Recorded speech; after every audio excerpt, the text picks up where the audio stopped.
Okay, so here it goes. We are going to do now an install of Calculate Linux. What I show you first is how to get it, because it doesn't seem to be that easy. Let me see. Okay, we go over here. There shows up my Waterfox. It all shows nicely. And we go and have a look over here. So now we go check for Calculate Linux. Done. DuckDuckGo, here we go. Calculate Linux, you go to the site. This will show you the releases. I always fall for that trap. I click here and hope I can download it. Doesn't work. You go to products, you go to downloads, there you go. These are the BitTorrents, right? And current releases, HTTP. So here's the easiest thing. I don't use KDE. I told many times it's great, it's wow, but every new release kills something else on it and gives you glitches and hiccups. Cinnamon, I used it for my wife in Linux Mint. It seemed to be quite okay, and for people who are just can't let go of Windows and have difficulties to change, it's a way to go. Mate, Dirk told you so. This is called Mate. Everybody who ever lived in England for quite some time knows it's Mate. So if somebody tells you it's Mate, tell them Dirk said it's called Mate. So he will know. You say, if Dirk said it's Mate, it's Mate. So here's XFCE. That is a rock solid thing you really would like to use. That's a very, very nice desktop environment. Not tons of updates. Modern look. To me, I think it is. You can theme it the way you want it. No big deal with that, but it's rock solid. It never lets you down. It doesn't give you crashes. It doesn't give you tons of updates. And you want to go for the x86-64 multi-arc version. If you go, let's say, Dirk, I don't want to have a torrent, then you say, that's okay. Just go, let's say we use the Netherlands to go to HTTP. What is that, Dirk? We have a look. Well, let's see. 7s, 13s. Let's go to the 13s. Here are tons of ISO files. So what we are looking for is CLXD or CLDX. That's the one. You see? That's what you would like. It's Calculate Linux disk image. I don't know. X is for XFCE. Yeah, Calculate disk image XFCE. I guess that word doesn't work because there's no K for KDE. So yeah. However, you go for the CLDX 2017-12-13. That's the one you go for. Then you download this good stuff. I like to use torrents because that helps taking stress out of their cost. Downloading everything from servers and things like that. And again, if you let this torrent run, you help the community, right? And it doesn't cost you much. So then you fire up VirtualBox. Dirk, you traitor, you're stealing Ubuntu, I just saw that. Yes, I am, and I have to admit, I ran an update today and killed my VirtualBox. Is it a calculate error? No, it's not. Is it because it's bleeding edge? No, it's not really. VirtualBox just has released again something which causes trouble. It's not the first time, won't be the last time. The quality management doesn't seem to be that strong. So I posted it already on the Calculate Linux forum, and I expect to have very quick, very soon. I tried completely uninstall, reinstall, but I reinstalled the latest version, right? So what I could do is just go in Portal, the graphical package manager from Calculate Linux, from Gentoo, and pick a different version from all of these little VirtualBox things I have to install, and just go a version before, and then I should be back to normal. But I have little time. I have to do 5 assignments. I haven't done 0. I wanted to do at least 2 today. Surprise, I'm most likely not even doing 1. So instead I get videos for you out. So I have to do a little bit more self-discipline and get organized. Talking about organized, I will guide you guys through between distro hopping done right. Because that's important that you get organized. Otherwise you have 2 systems or more and you don't synchronize your data, and once you terminate one system you might lose your data on that, and then all the tiers are coming out, and then you come back and say, Dirk, you told me distro hopping is okay and I lost all my data. So I don't want that to happen, right? So what we do now, first I show you how to install Calculate Linux. Oh, look at this, I could type and talk. Wow. So you go into Linux in your virtual machine. I really call it now Calculate Linux. With a capital L, that is just a question of honor. And Ubuntu 16.4. So, but we don't want just Linux. We don't want Ubuntu. It's a Gentoo based distro.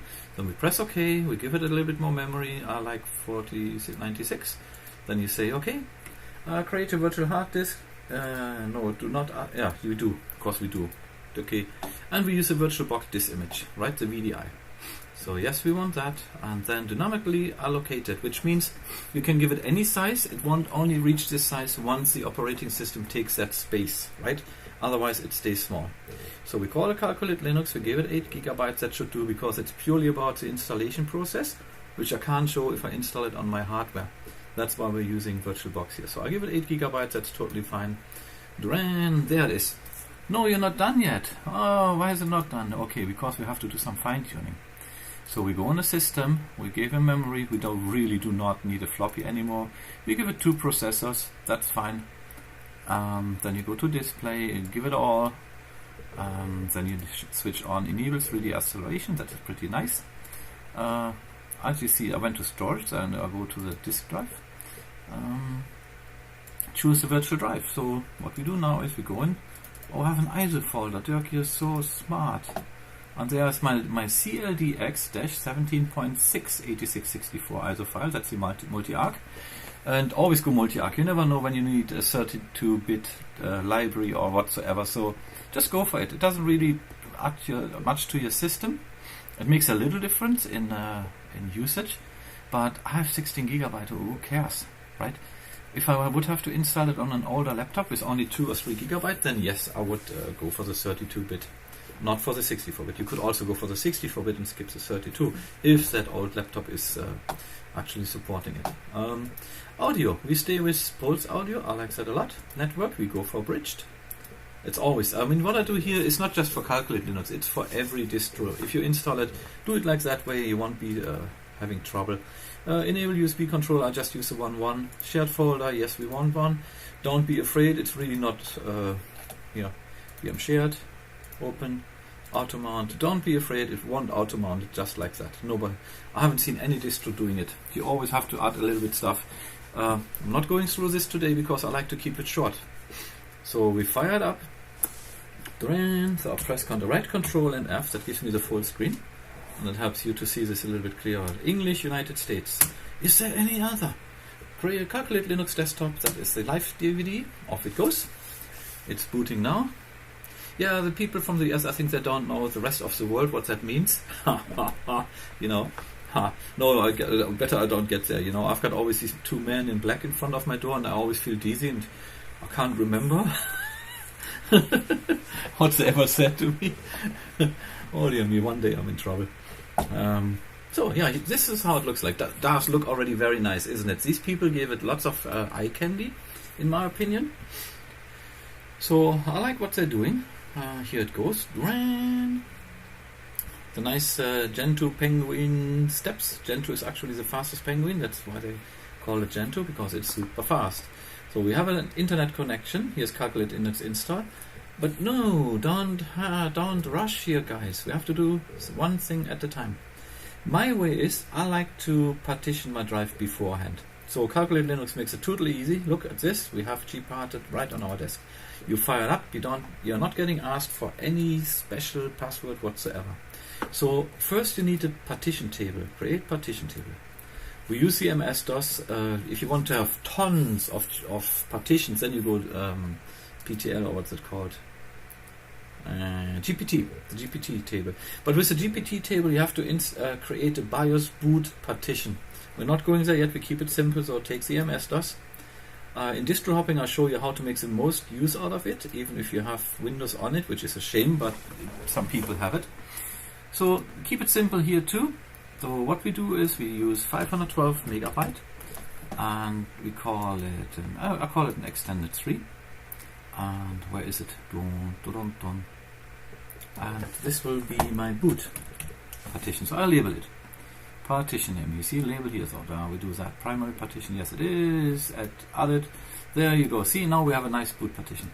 Now the next one is I usually don't do home partitions because it takes one partition away from me. That's why I don't use it. I use one operating system, which is my major operating system, and that will be holding all my documents, files, whatsoever, and I just symlink to them, to all the other partitions. So it's always synchronized, everything is fine. So I call that, we call it calculate, yeah? Because that's where calculate goes. Everyone agreed? Yeah. Okay, and we use an extended for this here. So we click that, then we say get it done, and it will get it done. You see? Sweat. So it goes here. That's how our partition looks. SDA1, that will be our root partition. SDA2 is our root partition. That's what we're going to use now. So now we go look at this. I right click and say execute. That looks so sophisticated when I do this. Man, must I be smart? No, I'm really not, I guess. English United States, we figured out there is no other. We use for something Central, because Central is always good. We can use North Dakota. Center, so we use that. We click next. Calculate Linux, we do not touch anything here. That's very important at Calculate Linux, and actually it's most important for all of them. Use the current partition. So I don't do auto partition because I don't want to have LVM and all the other stuff. If you don't use this, it's a trap. I will show you. This is a trap. You click on it. No, look at this. Dirk is right, it's a trap. We have to listen what he says. So you go to the blank thing, yeah? You click on it, and you go to the blank page. Otherwise, you're not getting out of there. Oh, luckily we had Dirk on our side. So here, now we say add, right? It's a plus. SDA1 is not our mount point, it's a boot. File system, let's use again extended 3. Say yes, not auto, just let it be formatted, because like Debian gives you trouble if they can't format the drive. If you reformat it beforehand, and you just run through, Debian is going funky at you. So I don't know if Calculate Linux does. I know it's a hard drive which I prepared, so I want to format it anyway, just in case, you know. Since Debian is temperamental, anybody else could be temperamental too, right? So now we have to change here. Watch out, SDA2, and we call the mount point root.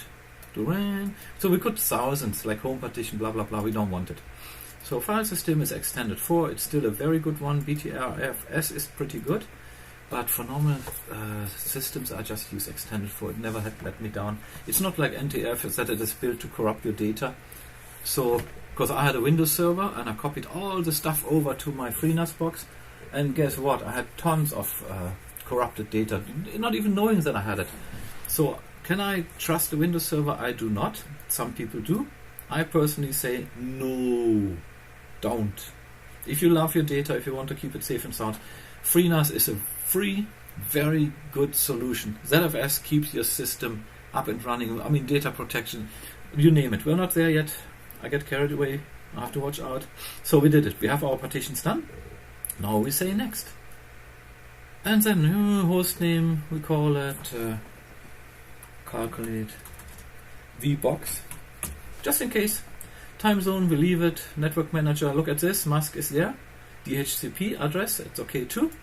We have a MAC address, everything looks good, and that is not wireless, that's just our Ethernet card. And we can live with that. So all we do is click next. Oh, no again. So here comes the little trick which you have to check out when you install Calculate Linux. First, of course, my super secret root password. The NSA always asks Dirk, how do you find so complicated passwords? We just can't hack it. So I'm not telling.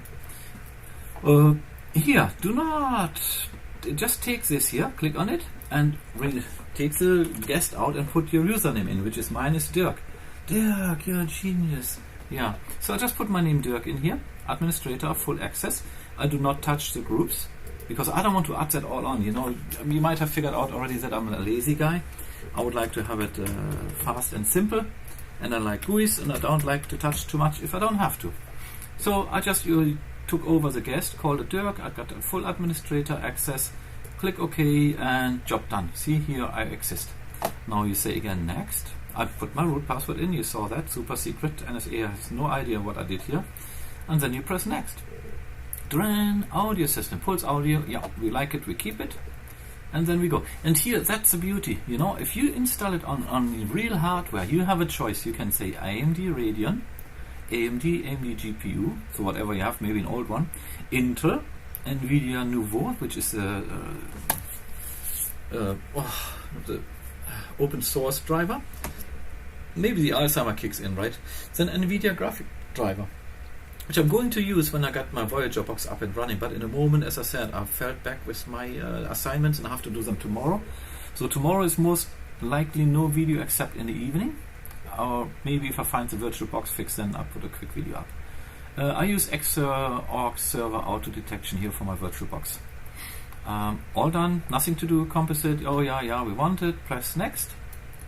Don't you worry about a thing for now. I want obsolete programs archives. Clean obsolete programs archives. Okay, and then update other overlays. Oh yeah, you can do that. Click next. Run. Start installing. Yes, run. Run, Forrest, run. And here it goes.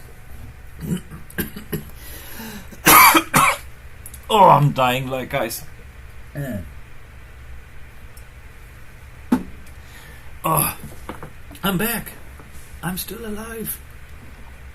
So that looks similar, right? That is the same picture you get at the updates. It's always the same. It's okay to me. It's consistent. It doesn't look ugly. It shows you the process. It does everything what I would like to see. So I'm not one of these guys who sit in front of a Gentoo terminal and watch it compiling for 4 hours for one browser. So no, I'm a GUI guy. I like this. I like the Calculate Linux. It's actually having tons of binaries. It's as close as you can ever get to Gentoo because it is actually Gentoo. If you would take out the Calculate repository, you have Gentoo, but you're missing out on all the good tools they have, all the good scripts doing your updates, cleaning your system, and. So no, I would not recommend going pure Gentoo, because then it becomes cumbersome. Just for the amount of time you have to compile everything. See, that installation goes now hopefully quick. So I go with Control F, get out of it. I like that picture here. You know, it says it all. Penguin, an apple, and yeah, you know, I don't know how people can listen to advice of this guy. I mean, it's like you go to Alcatraz and ask people there. What's the difference? One are convicted, the other one is not, right? Like, I mean, yeah, no, we have a little bit of time to talk about. Like, Mattel made a Barbie doll which was spying on kids recording their conversations. Yeah, what the heck? Guys, I mean, if you and I put a bug on anybody, you go to prison. There's a criminal offense. But, I mean, yeah, justice is blindfolded, so she can't really see. So that's what we have to live with. I'm not a fan of this. I must say, this world is upside down. And, yeah. But I'm always saying, in Linux, you're in control, you have the power. Like I said in my very short GNOME, do not use GNOME or Bachi video. I think it's 45 minutes.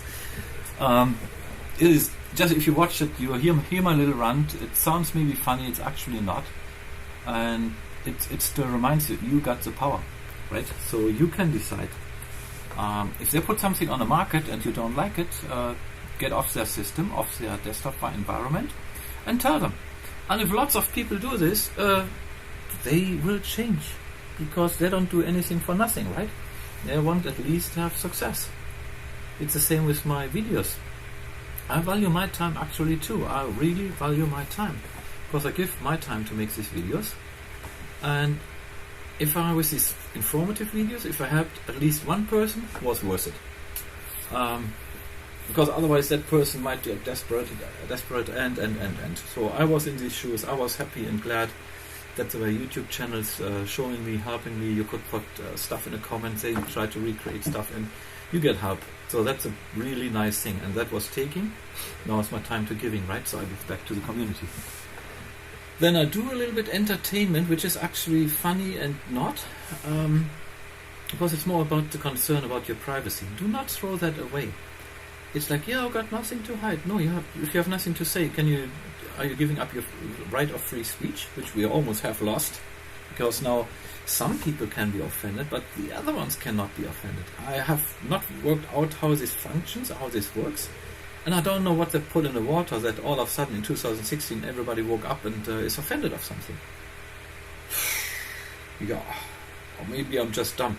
I just can't work it out. I have no understanding. Yeah, I'm old-fashioned, you know. I think you have the right of your own opinion and you can have it. And I don't think that I would have to persuade you with under all cost to take my opinion on. I say my opinion, I make my points. If you see the points and they're valid to you, then you could follow my advice. And if not, then not. You're your own person, right? You can do your own thing. If you love Windows and get spied on and all that stuff, then go for it. That's okay. But yeah, nobody has to be offended of anything like that, you know. It's ridiculous. Offensive is to me that justice is blindfolded and can't see. That is actually not nice. I try to live a good citizen life because my God told me so. I'm a Christian. No, you told us no, dear. Yeah, but I'm not a fanatic. I'm kind of, and I'm not. I try to do my best because I think our God is an amazing God and it's an honor to serve Him.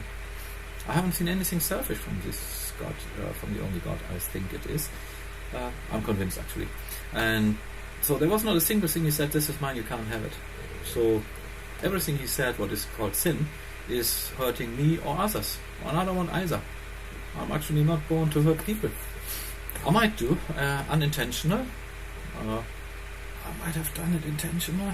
I regret. Sorry for everyone I ever hurt. You say it like you mean it, Dirk. Okay. Yeah, so I'm still a human being, right? So I'm not above anything, actually. I'm just aware. That is the difference, actually, what it does to you. You get aware. And that's a good thing, because then you can change. What you don't know, you can't change. So, however, so we had that, now we stopped that subject. We are back to Calculate Linux here.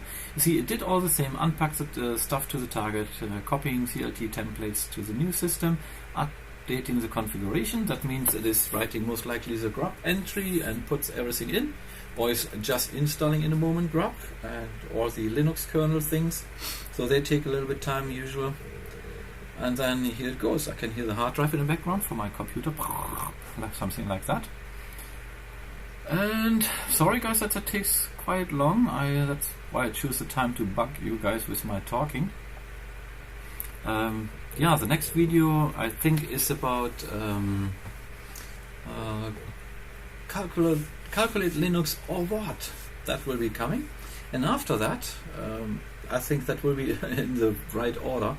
It's about distro hopping, but done right, you know.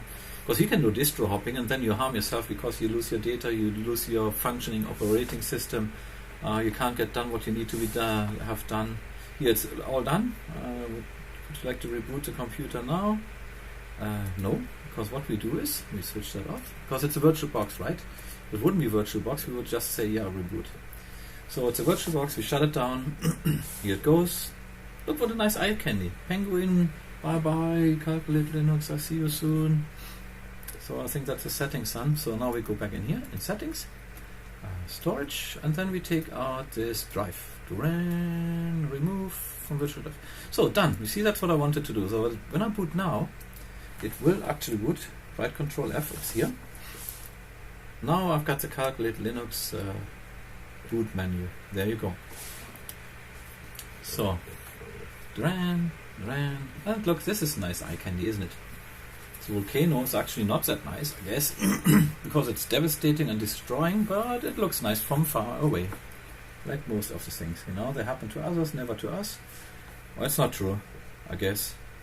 But hell, hey, that's what it is. So, we're booting in Calculate Linux for the first time. I will just show you guys how it works, that it works.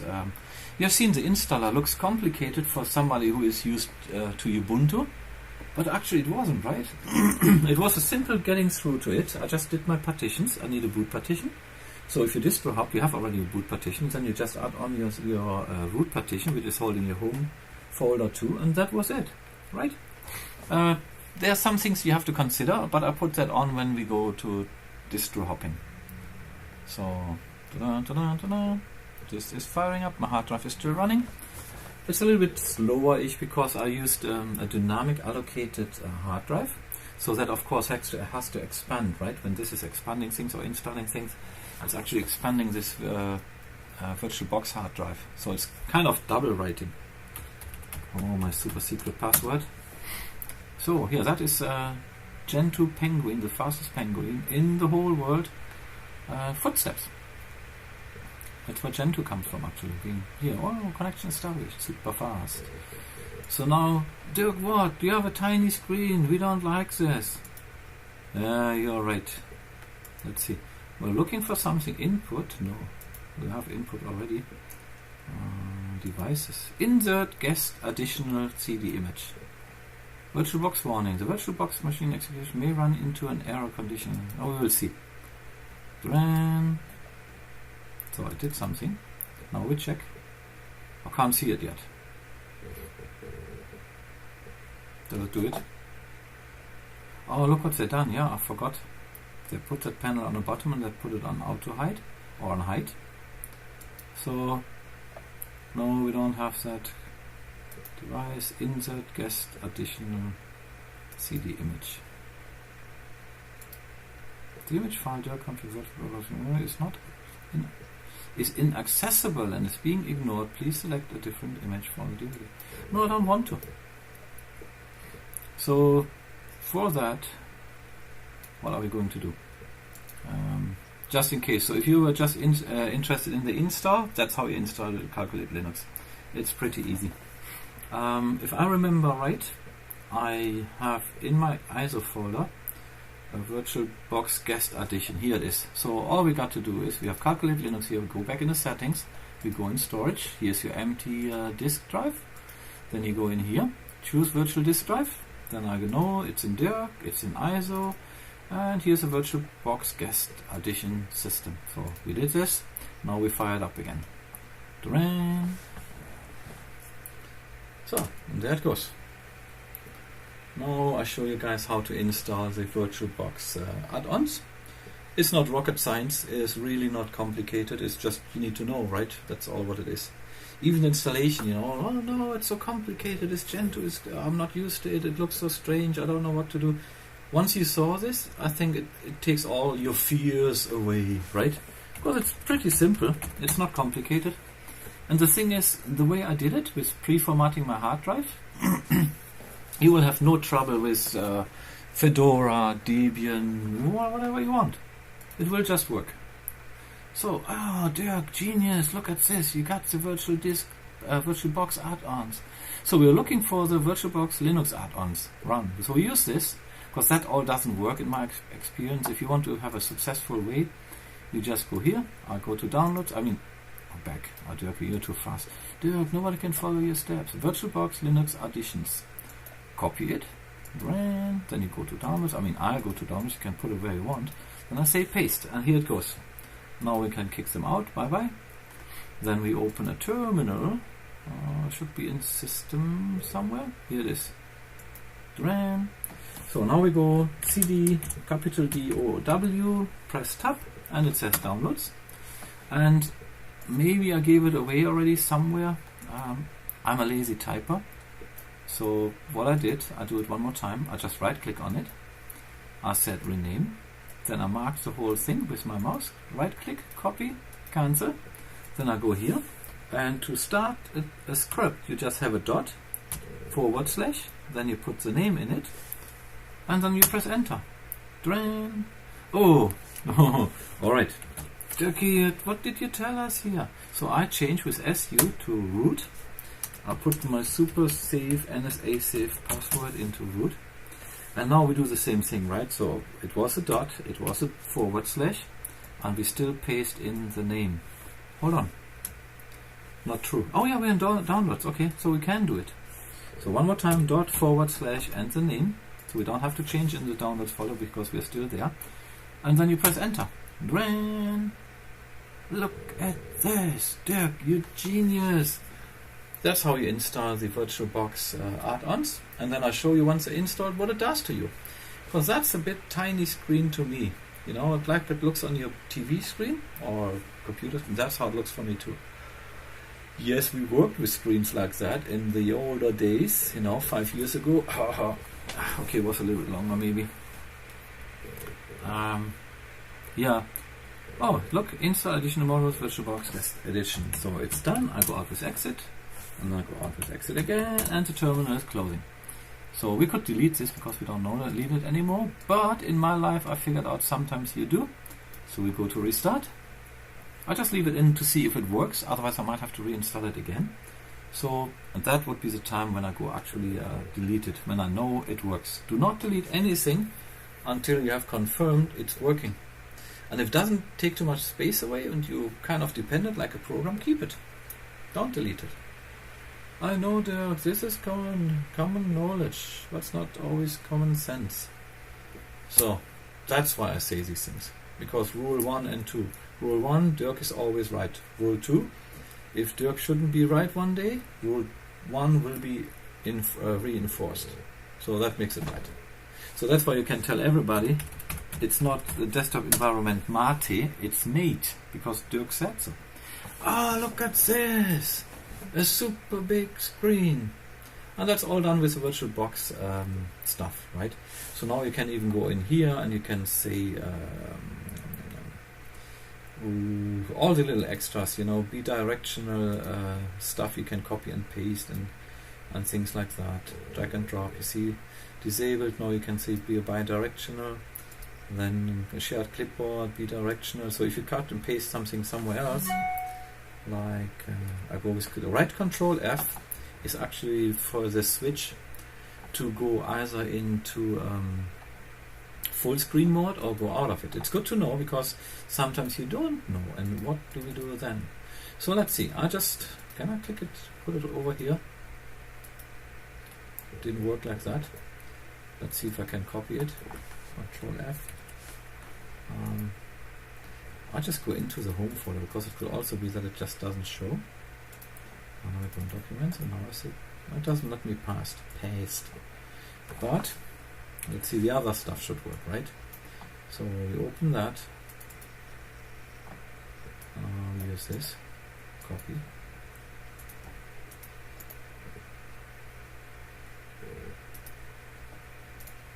That is in our VirtualBox. Control F, so that we can see it, otherwise. And there it is. So at least copy paste works. With the file it wasn't that easy. It should be drag and drop, but it didn't. So now we say save, yes.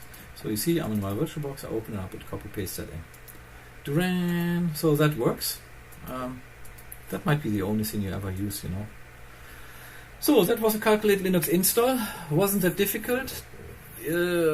I think there is no more reason to tremble inside if you have a different installer. Doesn't need to be Calculate Linux, could be anything else, right? Could be Debian, could be Fedora.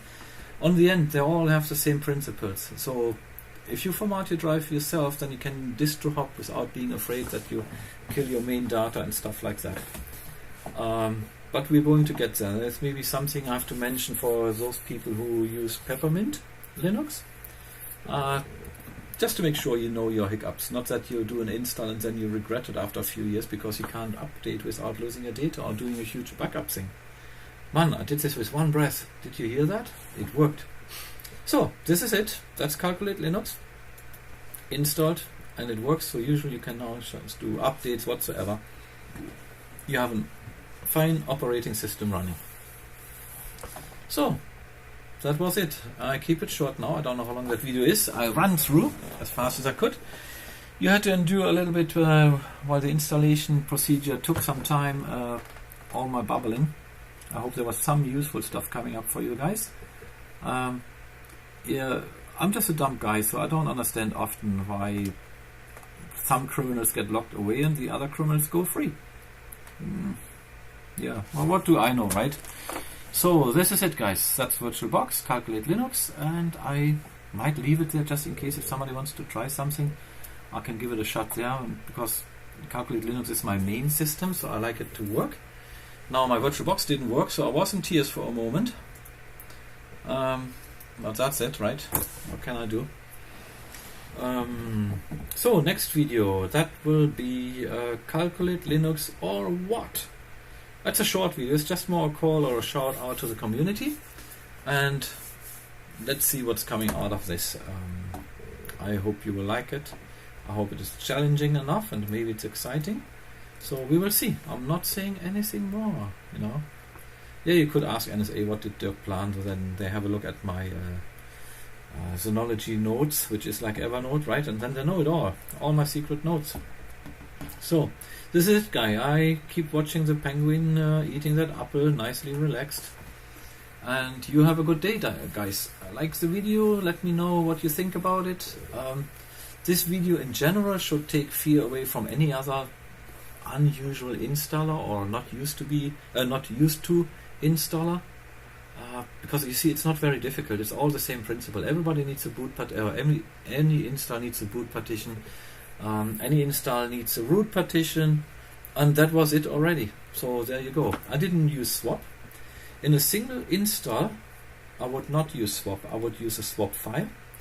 If you have more than one operating system, then it's more saving space if you use a swap partition instead of a swap file. Okay, but that is as far as I go to tell you that in advance before we go to distro hopping.